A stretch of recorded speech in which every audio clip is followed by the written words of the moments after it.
വർഷം 1995 മാർച്ച് 20. സ്ഥലം ജപ്പാൻ.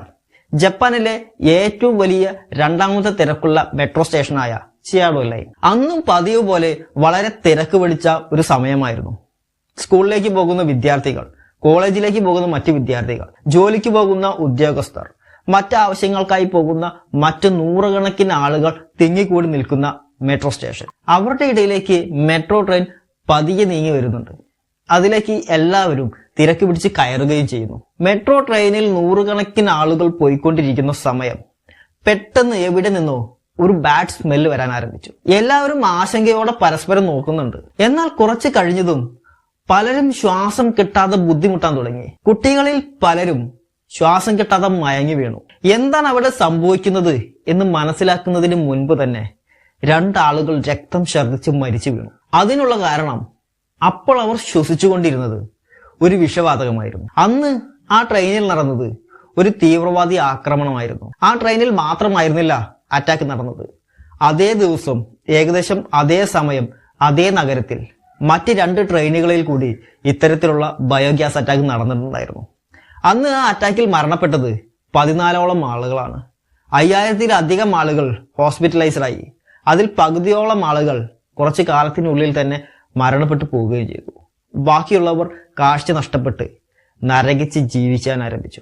ജപ്പാന്റെ ചരിത്രത്തിൽ അതിനു മുൻപ് ഇത്തരത്തിലുള്ള ഒരു തീവ്രവാദി ആക്രമണം ഉണ്ടായിട്ടുണ്ടായിരുന്നില്ല. ആരാണ് ഇതിന് പിന്നിൽ എന്ന് അന്വേഷിച്ച ഉദ്യോഗസ്ഥർ പെട്ടെന്ന് തന്നെ ആ കാര്യം കണ്ടുപിടിച്ചു. ഒരു മതത്തെ പിന്തുടരുന്നവരാണ് ഈ അക്രമത്തിന് പിന്നിൽ.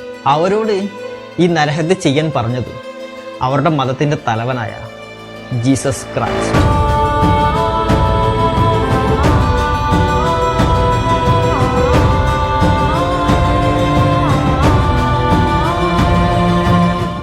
ഈ മതത്തെ പിന്തുടരുന്നവർ ചെയ്ത ഒരു അക്രമത്തെ പറ്റി മാത്രമാണ് കുറച്ചു നേരത്തെ നമ്മൾ പറഞ്ഞത്.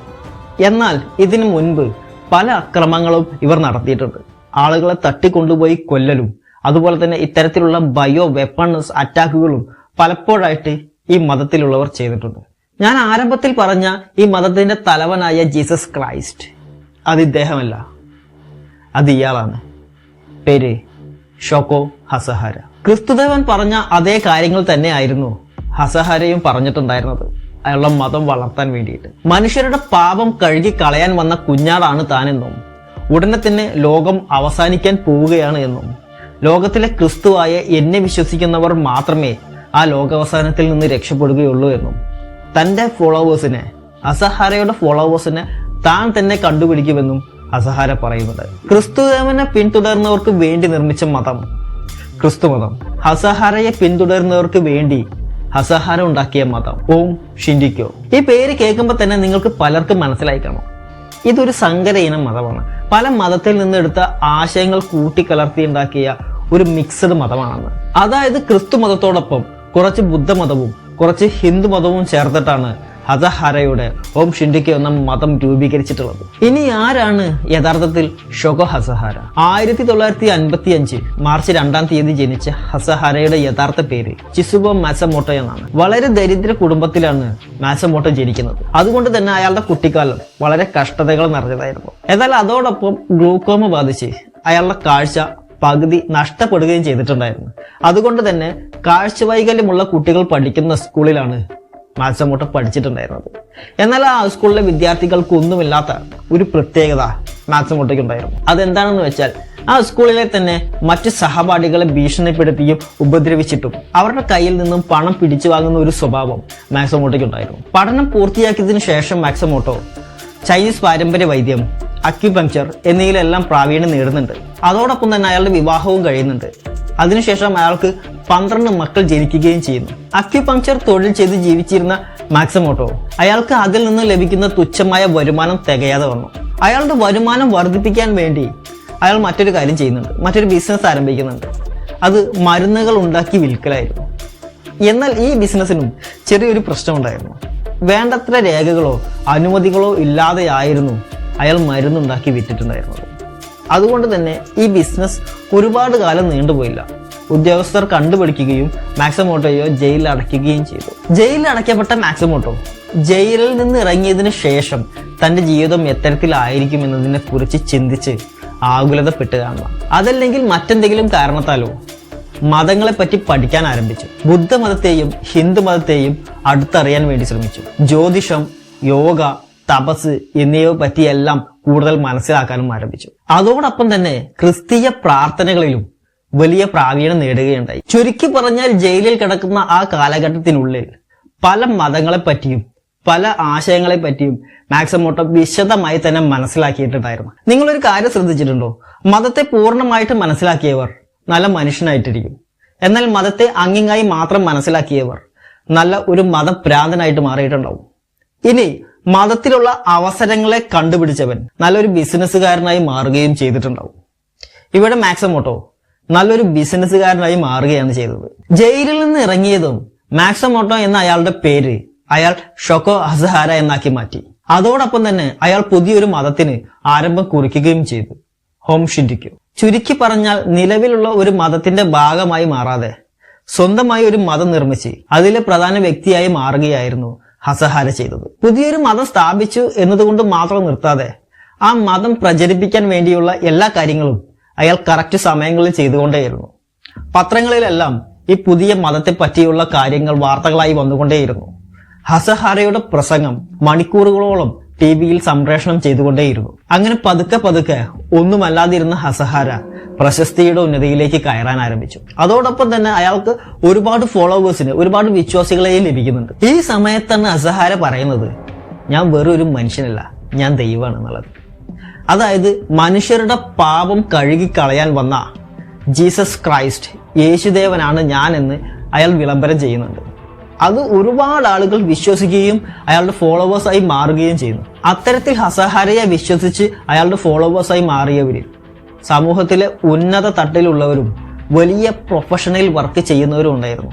അതായത് ഡോക്ടറായിട്ട് വർക്ക് ചെയ്യുന്നവരും, എഞ്ചിനീയർ ആയിട്ട് വർക്ക് ചെയ്യുന്നവരും, സയന്റിസ്റ്റ് ആയിട്ട് വർക്ക് ചെയ്യുന്നവരും, വക്കീലന്മാരും, അങ്ങനെ എല്ലാ മേഖലയിൽ പെട്ടവരും അസഹാരയുടെ ഫോളോവറായിട്ട്, അസഹാരയുടെ വിശ്വാസികളായിട്ട് മാറി. എന്നാൽ അസഹാരയുടെ പ്രധാന ലക്ഷ്യം ജപ്പാനിലെ യുവജനങ്ങളെയായിരുന്നു. യുവാക്കളെ തന്റെ മതത്തിലേക്ക് ആകർഷിക്കാൻ വേണ്ടിയിട്ട് അയാൾ യോഗ, മെഡിറ്റേഷൻ, തപസ് ഇതുപോലുള്ള കാര്യങ്ങൾ വല്ലാതെ പ്രമോട്ട് ചെയ്യാൻ ആരംഭിച്ചു. ഇതിൽ ആകൃഷ്ടനായി ഒരുപാട് യുവാക്കളും യുവതികളും ഈ മതത്തിലേക്ക് കടന്നു വരികയും ചെയ്തു. അവരെ ബ്രെയിൻ വാഷ് ചെയ്തിട്ട് അസഹാരയുടെ വലിയ വിശ്വാസികളായി മാറ്റാനും അയാൾക്ക് സാധിച്ചു. അസഹാരയുടെ ഹോം ഷിൻഡിക്യോ എന്ന മതം വലിയ രീതിയിൽ സ്പ്രെഡായി എന്ന് മനസ്സിലാക്കിയ അയാൾ ചില പ്രൊഡക്റ്റുകൾ മതത്തിന്റെ പേരിൽ പുറത്തിറക്കാൻ ആരംഭിച്ചു. പാത്രങ്ങൾ, ടൂത്ത് പേസ്റ്റുകൾ ഇവയെല്ലാം മതത്തിന്റെ പേരും പറഞ്ഞ് അയാൾ വലിയ രീതിയിൽ വിപണനം നടത്താൻ ആരംഭിച്ചു. നിങ്ങളിപ്പോൾ ചിന്തിക്കുന്നുണ്ടാവും, നമ്മളെ ഇന്ത്യയിലും മറ്റ് പലയിടങ്ങളിലും ഈ കാര്യം നടന്നുകൊണ്ടേയിരിക്കുന്നുണ്ട്. മതത്തിന്റെ പേര് പറഞ്ഞ് പല സാധനങ്ങളും പലരും വിൽക്കുന്നുണ്ട്. നമ്മുടെ രാജ്യത്ത് തന്നെ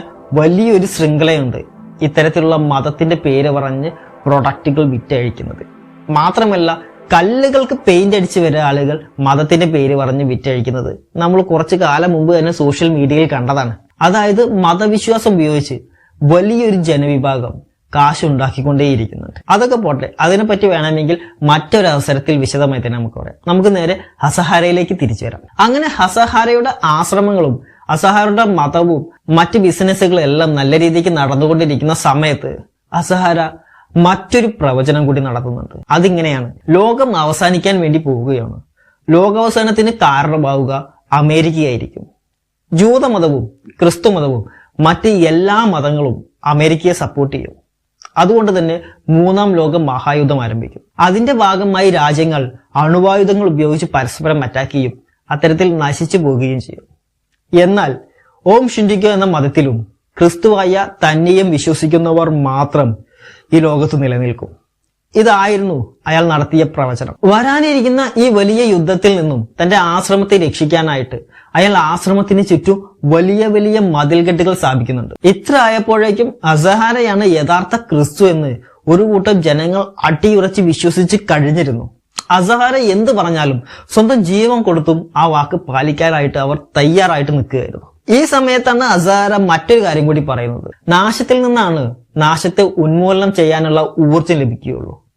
അതുകൊണ്ട് മൂന്നാം ലോക മഹായുദ്ധത്തിനുള്ള ആരംഭം നമ്മൾ തന്നെ കുറിക്കണം. ഇതായിരുന്നു അസഹാര പറഞ്ഞ മറ്റൊരു പ്രഖ്യാപനം. അസഹാരയുടെ ഉത്തരവ് നടപ്പിലാക്കാൻ വേണ്ടിയിട്ട്, ആക്രമണം നടത്തുവാൻ വേണ്ടിയിട്ടുള്ള ബയോ വെപ്പൺസ് നിർമ്മിക്കുവാനായിട്ട് ഫോളോവേഴ്സ് ആരംഭിക്കുന്നുണ്ട്. ആശ്രമത്തിന് ചുറ്റും വലിയ മതിൽകെട്ടുകൾ ഉള്ളതുകൊണ്ട് തന്നെ ആശ്രമത്തിനകത്ത് എന്താണ് സംഭവിക്കുന്നത്, എന്താണ് നടക്കുന്നത് എന്ന് പുറം ലോകത്തിന് അറിയാൻ സാധിച്ചിട്ടുണ്ടായിരുന്നില്ല.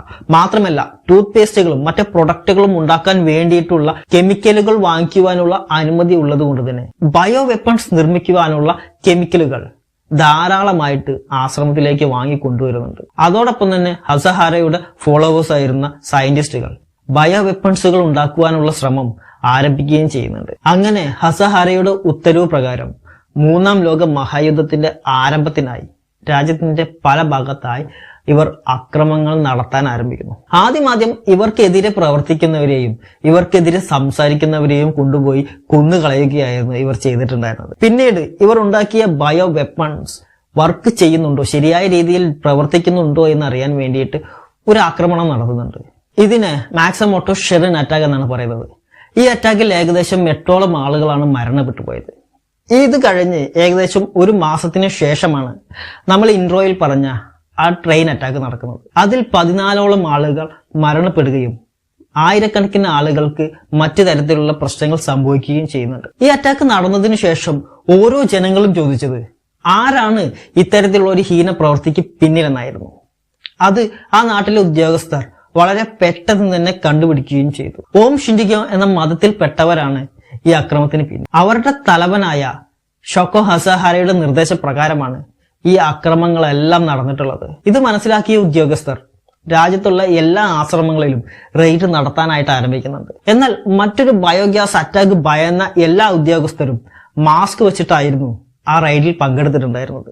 ആ റെയ്ഡിൽ ഉദ്യോഗസ്ഥരെ കാത്തിരുന്നത് അമ്പരപ്പിക്കുന്ന കാഴ്ചകളായിരുന്നു. ടൺ കണക്കിന് കെമിക്കലുകളായിരുന്നു ബയോ വെപ്പൺ ഉണ്ടാക്കാൻ വേണ്ടിയിട്ട് ഓരോ ആശ്രമത്തിലും ശേഖരിച്ചു വെച്ചിട്ടുണ്ടായിരുന്നത്. മാത്രമല്ല തോക്കുകളും ബോംബുകളും അടങ്ങുന്ന വലിയ ആയുധ ശേഖരവും ആ ആശ്രമത്തിലുണ്ടായിരുന്നു. എന്നാൽ ഇവരെ ഞെട്ടിച്ച കാര്യം മറ്റൊന്നായിരുന്നു. രഹസ്യമായി നടത്തിയ ഈ റെയ്ഡിലും ഹസഹാരയെ കണ്ടുപിടിക്കാൻ അവർക്ക് സാധിച്ചില്ല. ഇത്തരത്തിൽ ഒരു റെയ്ഡ് നടക്കാൻ പോകുന്നു എന്ന കാര്യം ഉദ്യോഗസ്ഥരുടെ കൂട്ടത്തിലുള്ളവർ തന്നെ ഹസഹാരയെ വിളിച്ചറിയിച്ചിട്ടുണ്ടായിരുന്നു. അതായത് ഈ ഡിഫൻസ് ഫോഴ്സിൽ തന്നെ ഹസഹാരയുടെ ഫോളോവേഴ്സ് ഉണ്ടായിരുന്നു എന്നർത്ഥം. അതിനുശേഷം 2 മാസക്കാലം പോലീസ് ഊർജ്ജമായി തന്നെ ഹസഹാരയെ തിരയുന്നുണ്ട്. എന്നാൽ അദ്ദേഹത്തെ കണ്ടുപിടിക്കാൻ സാധിച്ചിട്ടില്ല. 2 മാസങ്ങൾക്ക് ശേഷമാണ് ഹസഹാരയെ പോലീസ് അറസ്റ്റ് ചെയ്യുന്നത്. ഹസഹാരയ്ക്ക് മുകളിൽ കൊലപാതക ശ്രമങ്ങളും തീവ്രവാദി ആക്രമണങ്ങളും അങ്ങനെ പല കേസുകളും ചുമത്തുകയുണ്ടായി. അതോടൊപ്പം തന്നെ നിലവിലുള്ള ഗവൺമെന്റിനെ നശിപ്പിച്ച് ഹസഹാരയുടെ ഭരണം കൊണ്ടുവരണമെന്ന ആശയത്തിന്റെ പുറത്തും പ്രവർത്തിച്ചിട്ടുണ്ടായിരുന്നു അയാൾ. ഇതെല്ലാം ചുമത്തിക്കൊണ്ട് കോടതിയിൽ കേസ് നടക്കുന്ന സമയത്തും ഹസഹാര ഒന്നും തന്നെ സംസാരിച്ചിട്ടുണ്ടായിരുന്നില്ല. അയാൾ തന്റെ വക്കീലിനോടും ഫോളോവേഴ്സിനോടും മാത്രമായിരുന്നു ചെറുതായിട്ട് കുണുകുണെന്ന് സംസാരിച്ചിട്ടുണ്ടായിരുന്നത്. ഇത്ര വലിയൊരു കേസിൽ എന്താണ് കോടതി വിധി പ്രഖ്യാപിക്കാൻ പോകുന്നത് എന്ന് ആ നാട്ടിലെ ഓരോ ജനങ്ങളും ആകാംക്ഷയോടെ ആയിരുന്നു കാത്തിരുന്നിട്ടുണ്ടായിരുന്നത്. അവർ ഓരോരുത്തരും പ്രതീക്ഷിച്ചത് പോലെ തന്നെ വധശിക്ഷയായിരുന്നു ഹസഹാരയ്ക്കും കൂട്ടർക്കും വേണ്ടി കോടതി കരുതി വെച്ചിട്ടുണ്ടായിരുന്നത്. എന്നാൽ ഹസഹാര ഈ വിധി കേട്ടതും അതിനെതിരെ പല തവണ ഹർജി കൊടുക്കുകയുണ്ടായി. വധശിക്ഷ റദ്ദാക്കണമെന്നും തന്നെ സ്വതന്ത്രനാക്കി വിടണമെന്നും പറഞ്ഞിട്ടായിരുന്നു ആ ഹർജികളെല്ലാം തന്നെ കൊടുത്തിട്ടുണ്ടായിരുന്നത്. എന്നാൽ 2018 ജൂലൈ മാസം 6-ാം തീയതി ഹസഹാര തൂക്കിലേറ്റപ്പെട്ടു. ഹസഹാര മാത്രമായിരുന്നില്ല, 6ഓളം മറ്റ് ഫോളോവേഴ്സിന്റെയും വധശിക്ഷ നടപ്പിലാക്കുകയും ചെയ്തു. ഈ വധശിക്ഷ നടപ്പിലാക്കിയതിനു ശേഷം ഗവൺമെന്റ് ഹസഹാരയുടെ ബോഡി ബന്ധുക്കൾക്ക് വിട്ടുകൊടുത്തിട്ടുണ്ടായിരുന്നില്ല. കാരണം ആ മൃതശരീരം വെച്ച് അവർ മറ്റൊരു ആരാധനാലയം നിർമ്മിക്കുകയും ഹസഹാര ബാക്കി വെച്ച തീവ്രവാദ പ്രവർത്തനങ്ങൾ പുനരാരംഭിക്കുകയും ചെയ്യുമെന്ന് ഗവൺമെന്റ് ഭയപ്പെട്ടു. ഇന്നും ഹസഹാരയെ പിന്തുടരുന്ന ജനങ്ങളും ഓം ഷിൻഡിഗ്യോ എന്ന മതവും ജപ്പാനിൽ അതിശക്തമായി തന്നെ നിലകൊള്ളുന്നുണ്ട്. അതെ, ഇന്ന് ലോകത്തുള്ള അനേകായിരം മതങ്ങൾക്കൊപ്പം ഓം ഷിൻഡിഗ്യോ എന്ന മതവും നിലകൊള്ളുന്നുണ്ട്. വേണമെങ്കിൽ ഈ മതത്തിനും സമാധാനത്തിന്റെ പാതയിലൂടെ പോകാമായിരുന്നു. എന്നാൽ എല്ലാവരും നശിച്ചാലും എന്റെ മതം മാത്രം നിലനിൽക്കണമെന്ന ഹസഹാരയുടെ ചിന്ത, അല്ലെങ്കിൽ എന്റെ മതം മാത്രം നിലനിർത്തി മറ്റേ എല്ലാവരെയും നശിപ്പിക്കണം എന്ന ഹസഹാരയുടെ ചിന്ത അയാളുടെ മരണത്തിന് തന്നെ വഴിയൊരുക്കി എന്ന് വേണം പറയാൻ. മനുഷ്യന് മതം ആവശ്യമുണ്ടോ ഇല്ലയോ എന്ന് രണ്ടാമത്തെ വിഷയം. ഇതിൽ നിന്ന് നമുക്ക് മനസ്സിലാക്കാൻ പറ്റുന്ന കാര്യം എന്താണെന്ന് വെച്ചാൽ, എന്റെ മതം ഈ ലോകത്ത് ഒന്നാകെ വ്യാപിക്കണം എന്ന് കരുതുന്ന ഒരുപാട് ആളുകളുണ്ട്. അതായത് ലോകത്തിൽ നിന്നുള്ള 4000-ലധികം മതത്തിൽ വിശ്വസിക്കുന്ന ഓരോരുത്തരും ചിന്തിക്കുന്ന ഒരു കാര്യമാണ് എന്റെ മതം ലോകം മൊത്തം വ്യാപിക്കണമെന്ന്. അത്തരത്തിൽ തീവ്രമായിട്ട് ചിന്തിക്കുന്നവർ പിന്നീട് തീവ്രമായിട്ട് പ്രവർത്തിക്കാൻ ആരംഭിക്കും. അത്തരത്തിലുള്ള തീവ്രവാദ പ്രവർത്തനങ്ങൾ സ്വന്തം നാശത്തിന് മാത്രമേ വഴിവെക്കുകയുള്ളൂ എന്ന് പറഞ്ഞുകൊണ്ട് ഞാനിവിടെ നിർത്തുന്നു. മറ്റൊരു വീഡിയോയുമായിട്ട് വീണ്ടും കാണാം. അതുവരെയ്ക്കും ബൈ ബൈ.